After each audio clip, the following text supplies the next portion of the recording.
ఆడుతూ పని చేస్తుంటే అలుపు సరుపు ఉండదు. అల్లుడు ఎల్లి పిల్లని తెస్తే నాకే పెళ్ళి చేసలే. అల్లుడు ఎల్లి పిల్లని తెచ్చి చిన్న సెకండ్ ఎవరు బాగుంది కదా. అవతారం కావాలి కానీ అయితే పడుచుకలు కాదు ఆరేళ్ళు అవ్వకుండా పెళ్లి చేస్తాడు. నీకు పిల్లని కాదు ముందు నీ అవతారాన్ని మార్చాలి. అల్లుడు గెటప్ చేంజ్ చేసి పిల్లలు పడిపోతాంట్రా. అలాగైతే మనోడు దుబాయ్ చోత వాచ్ సెంటు తెచ్చు. సెంటు కూడా ఎత్తాను, వాచ్ కూడా ఎత్తాను. ఒకసారి అడ్రస్ పెట్టు. అల్లు చెప్పు.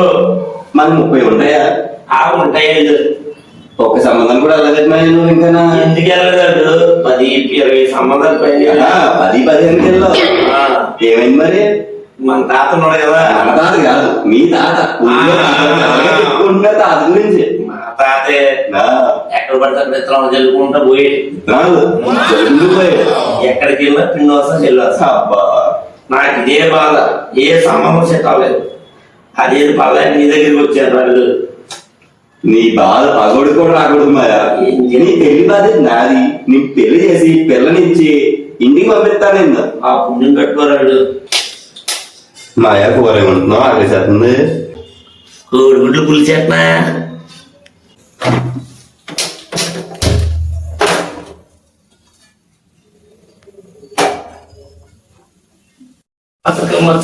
కట్టిలో మల్లితో వెనకాల కలిసితో మసగ మసగ చేయడే మళ్ళీ తోట అనగలరా. ఎన్ని తోటలు అడగలకి వెళ్ళావు మాయా? నీకు పెళ్ళి అవ్వలేదు. పాట పడిపోతుంది చెప్తున్నారా? మాయాని అవతారం అవుతుండే పాట పాడినట్లేదు. మళ్ళీ తోట అన్ని గుర్తొస్తున్నట్టు ఉన్నాయి. పాట విషయం మాకు ఎందుకు చెప్పు. రసగుడు మాయా, నువ్వు కూడా మాయా. ఎక్కడ పుట్టి పిల్లలేదు. ముందుగా పిల్లలంటే వీధుల చుట్టూ వెళ్ళాల్సిన అవసరం లేదు. మేడం సైట్లు ఉన్నాయి. టిండర్ అని చెప్పేసి డేటింగ్ యాప్లు ఉన్నాయి. నీకు ఏదో పిల్లలు సెట్ చేస్తున్నాయా? డేట్కి వెళ్తావు అమ్మాయితో నువ్వు. ఆ పుణ్యం కట్టుకోరా.